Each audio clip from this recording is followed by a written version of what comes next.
Hello, everybody, and welcome to the first episode of the Geometer's Compass. I'm Geoff Fitzpatrick, and I'm here in Dublin, in Ireland. And this is Onstott, and I'm in Victoria, Canada.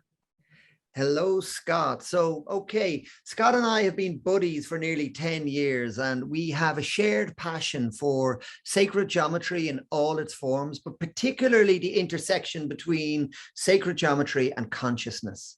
And we're hoping to set out a podcast where we get to share all of these ideas that really float our boat.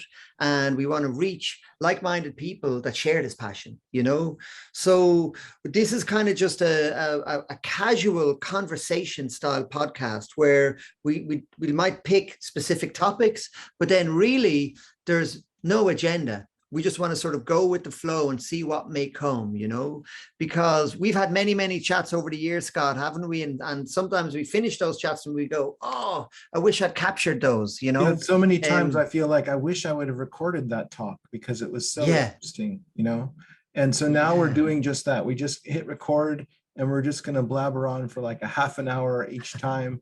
And hopefully we'll hit some really interesting points, which we have no doubt that we will. Because we always have interesting conversations. Yeah, and you'll get to know us more, and we've got a website and we do courses and all that stuff. We will tell you all about that later. But for now, I think a good starting point, Scott, is to talk about your latest book, okay? Because maybe we could dive into that, but I could help tease out maybe enough nuggets because I've read the book, I love the book, and there's so much rich material in there. And maybe we could dive into a topic or two from that if that felt all right. And I actually have one specific diagram in mind, right? In terms of you have a beautiful worldview, and your book is called Sacred Geometry, Philosophy and Worldview. Is that the right title? You've got it. Yeah, that's right. Yeah. And you have a beautiful diagram in that, right? And I've got my head around it mostly, right? But when you speak of like reality, essentially, you hold a point of view that everything is consciousness. If my understanding is correct, this is my reading of it. So correct me if I'm wrong. And if we're living in a universe which is imbued with consciousness from beginning to end, from the Big Bang and before the Big Bang, all is consciousness in your view.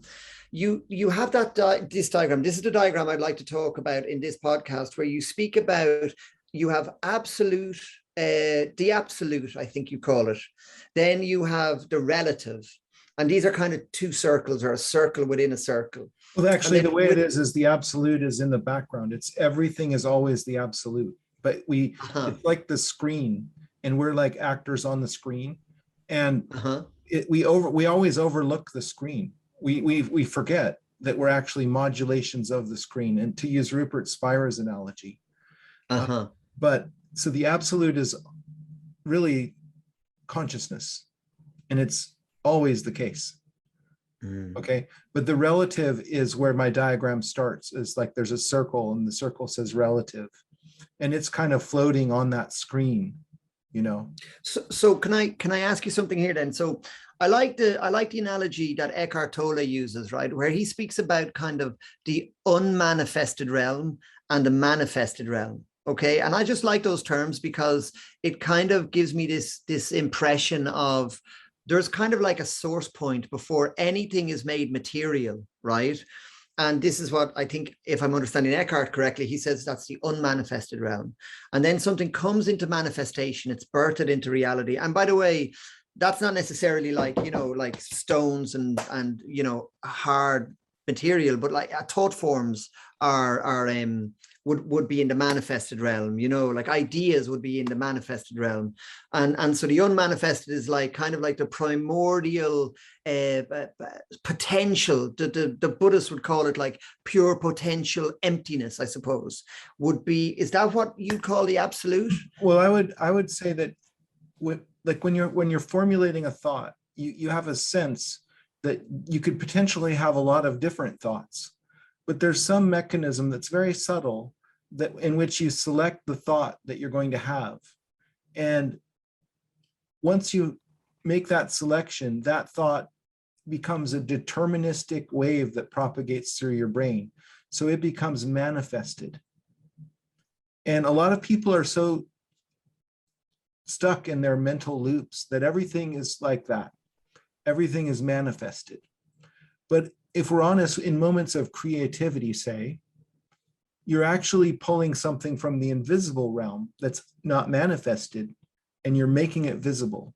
So you're going from this other domain, which I call the invisible domain, and you're bringing it into the visible domain. And that's kind of what your soul does in cooperation with your body.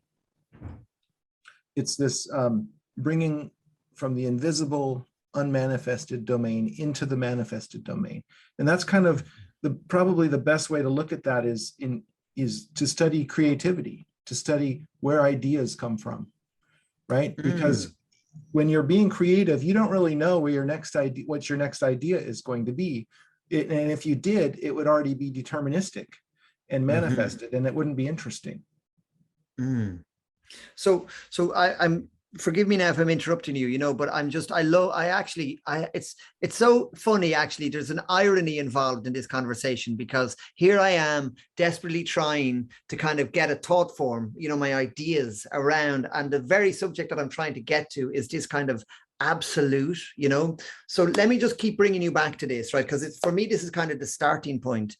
And I find the absolute kind of difficult, actually, to comprehend in my brain, if I'm totally honest. It's like it eludes me somehow, Well, so here's my question, though. Yeah, go ahead. Is the absolute the same as what you're referring to there, the invisible realm? Yes or no?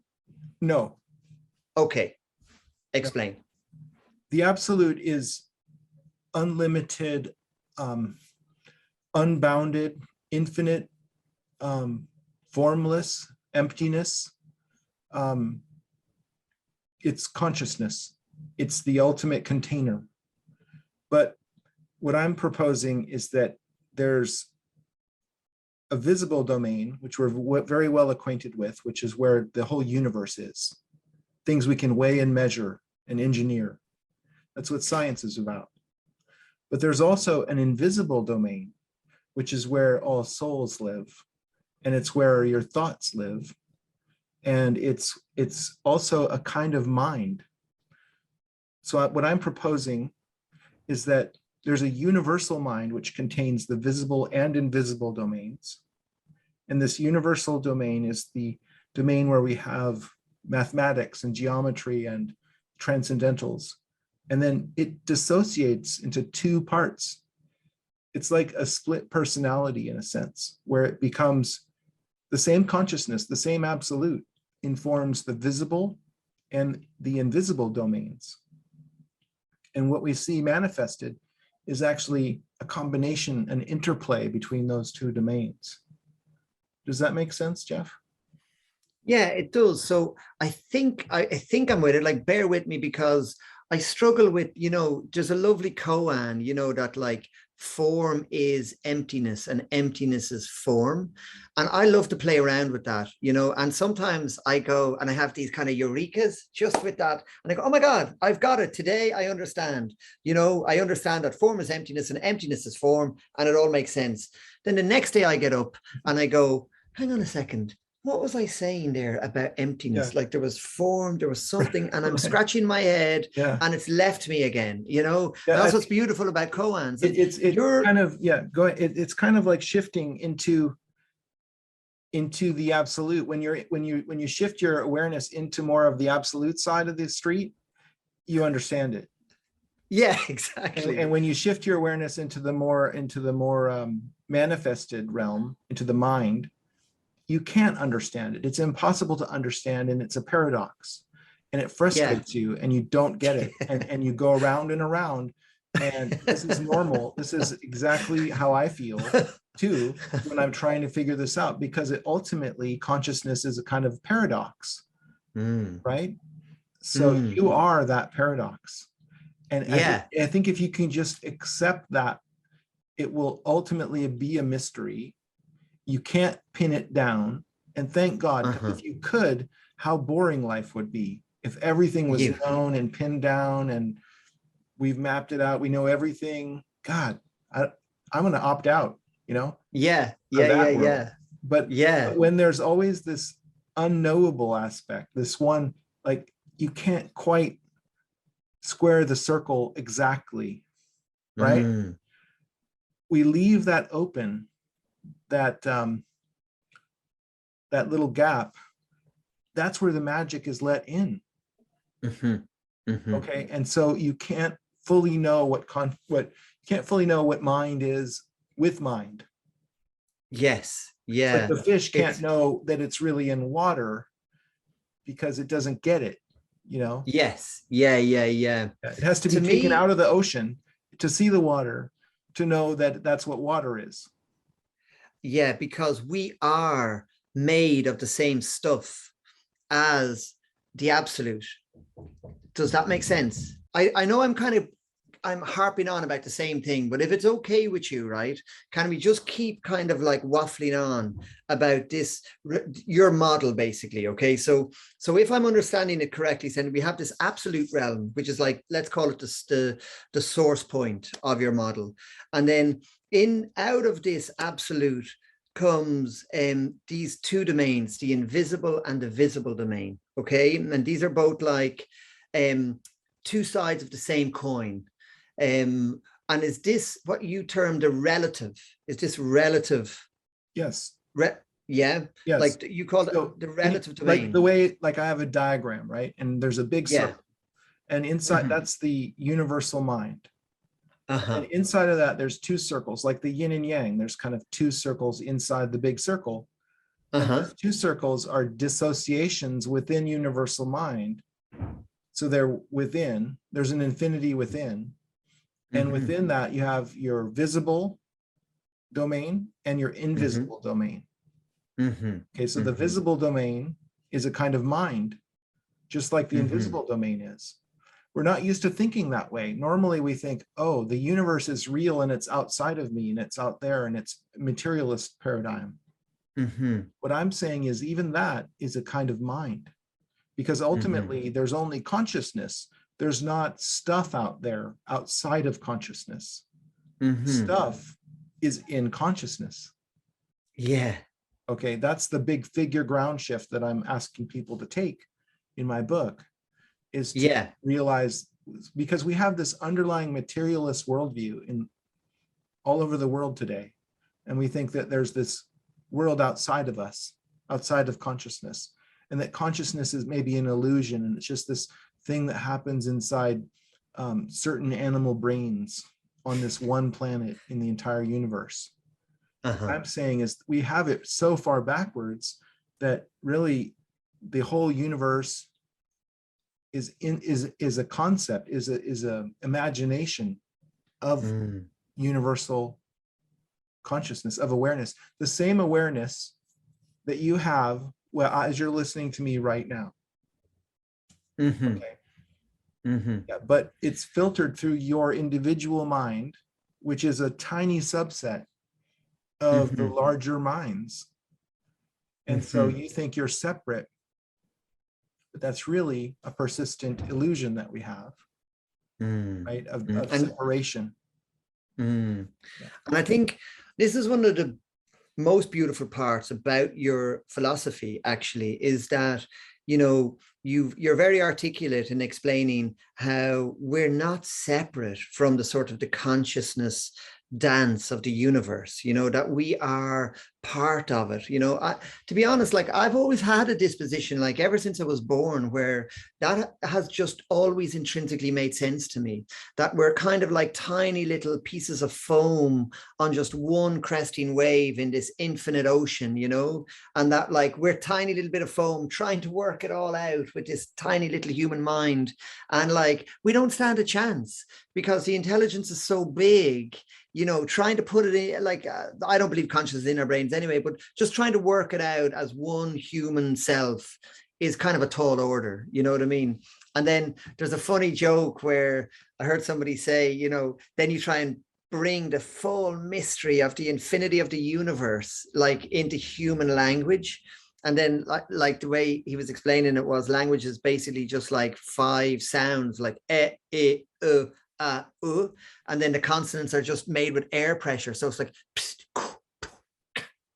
Well, all And of we're those, trying to that's interesting, because all of those sounds that we make are just ways of associating concepts in consciousness with phenomena we experience. So for example, when you were a child and your parent held up an apple and they said, "This is an apple," you know, and you're like, "Oh, apple," right? But if you were in Mexico, they would say, "This is a manzana," I think is the word.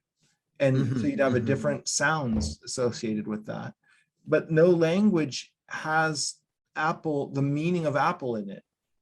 It's only in consciousness that you make that association.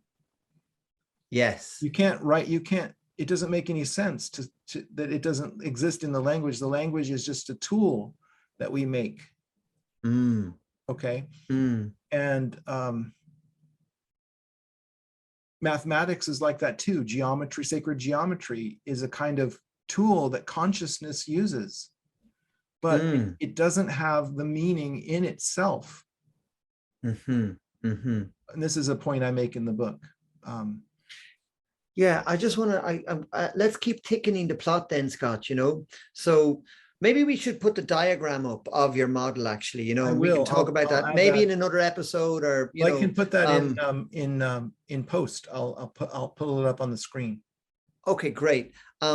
So I want to keep going on your model, actually, because I'd really love to nail that down. I think it would be a brilliant sort of like opener to this podcast, actually, but just actually what I'm feeling called to ask now is, don't you find that there's this kind of weird irony or paradox at play, where when you try and work out the mysteries of the universe, or the mysteries of consciousness, and you try to work it out using your machinery of a kind of thinking human mind, that like it actually is kind of unsatisfying in a way, that no matter how hard you try to use logic to work it out, I've always got to a point where I need logic. I need logic to kind of get me kind of so far up the ladder on the wall, but when I finally get to look over the wall, it's like I got hit with experience, and then the experience of that mystery kind of completely overrides any of my, oh, this means that, and that means this, and this is the relative, and and like, it's beautiful to come back and report and put it into words and write books and share ideas. And we need to do that.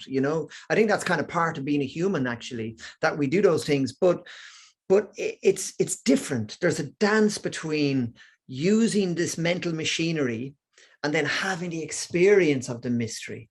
Are they're things that you very much allude to in your book as well. Does that make sense? Yeah. So it reminds me of the greatest logician of all time, perhaps, Gödel, who had this idea that he kind of, in the early 20th century, he showed that through logic, brilliant ideas, that mathematics, or any formal axiomatic system like mathematics, is fundamentally incomplete. It can be fully consistent, but fundamentally incomplete. And the incompleteness comes from the fact that you can't fully define everything in any language. Consciousness has to be the thing that comes in to parse it, to make sense of it. And I think that intuitively, Geoff, that's what you're getting at with the idea that ultimately it has to come down to experience, which is a kind of conscious experience of it. And so mathematics isn't enough in itself. Gödel realized that it's just a tool. It's not the end in itself, folks.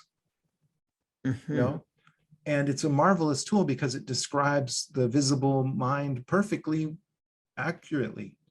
And I believe consciousness used mathematics to build the universe. But it's always comes back to consciousness. It's not this universe that's outside of us, that's in this kind of bucket of math. There's this physicist, Max Tegmark, who talks about the mathematical universe hypothesis, that everything is math ultimately. But I agree with him to a large extent, except that he's missing the point, which is that it's not math, it's actually consciousness. Does that make sense?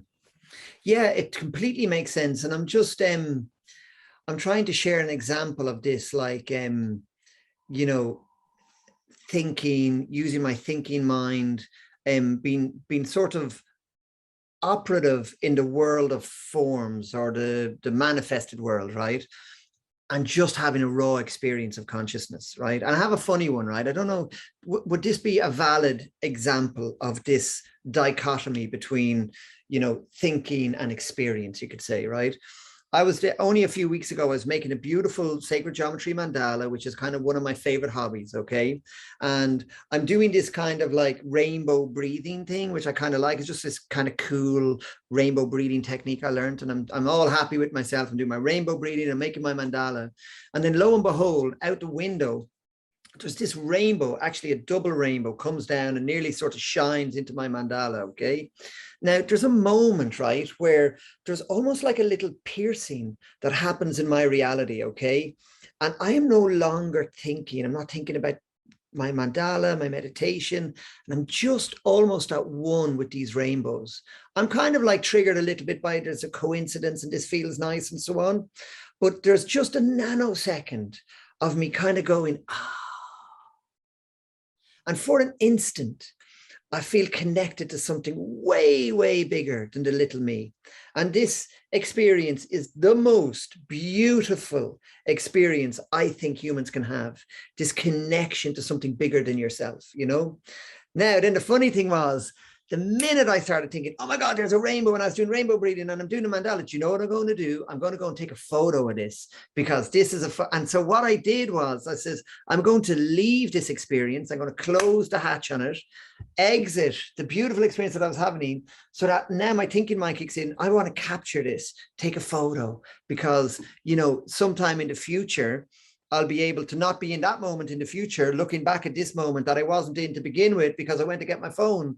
And so I laughed out loud. The minute I exited that moment of experience, it was like I kind of went, oh, look what I'm doing. It's kind of like, I'm doing. Oh, I had this incredible unmanifested experience of the invisible realm. And then I want to take a picture of that. I want to manifest it, which is impossible. Yeah. Impossible. You That's can't it. do that. And if you do that, you flattened it. It's kind of like quantum physics. You've collapsed the waveform. You've made it deterministic. It's now a particle. It's no longer a wave. Yeah. And you wanted to do that because that's what we do. We want to show people, like, look at this incredible experience I have. Look at that picture. And you're like, it's a rainbow. Who cares? Yeah, yeah, exactly. And the thing is, don't you think in our world, or certainly in my world at least, 99.999% of my life is spent in the taking a picture of the rainbow domain, and very, very little of my time is actually spent in the experience of like, oh, wow, I'm connected. You notice that at any kind of tourist site, all the tourists have their cameras out and they're taking selfies and they're taking pictures. Yeah, me too. It's like, who's there just like experiencing it? Yeah. Forget the phone. The phone isn't going to help you experience it later. Mm-hmm. It's only a shadow of that. It's only a shadow of a shadow. You've got to have the primary experience. That's the point. Yeah. And I suppose, sorry, just to celebrate our passion for sacred geometry, and what we're really driving at essentially with everything we're trying to share is, I think you and I think similarly this way. I know we do on this, is that really the most special aspect of sacred geometry for us is that it's kind of a canoe that is somewhat supportive in terms of helping you have the experience of a more expanded consciousness. But the point is that experience. It's not, it's not the particulars of the geometry or the coloration you do when you're decorating it. I mean, those are lovely things in themselves, and I'm not denigrating them. I'm just saying that's not the primary mission here at all. The primary mission is to give you that palpable, ineffable experience. Right? You bet. Which is truly transformative. Like, it's proper life-changing, and it lifts you up and you feel so much better. And it's almost like a cosmic happy pill where you're like, wow, there's so much more to reality than we confront through our five senses, Exactly. That's it. I think that's a good place to end our first podcast. So yeah, I hope you like our vibe, guys. You know, we're ready to go. We're going to be doing one of these a week at least, aren't we, Scott? that's right. We're hoping to be on this schedule like clockwork, hopefully. And Yeah. we'll see you again next week. Thank you, everybody. Thank you. Bye.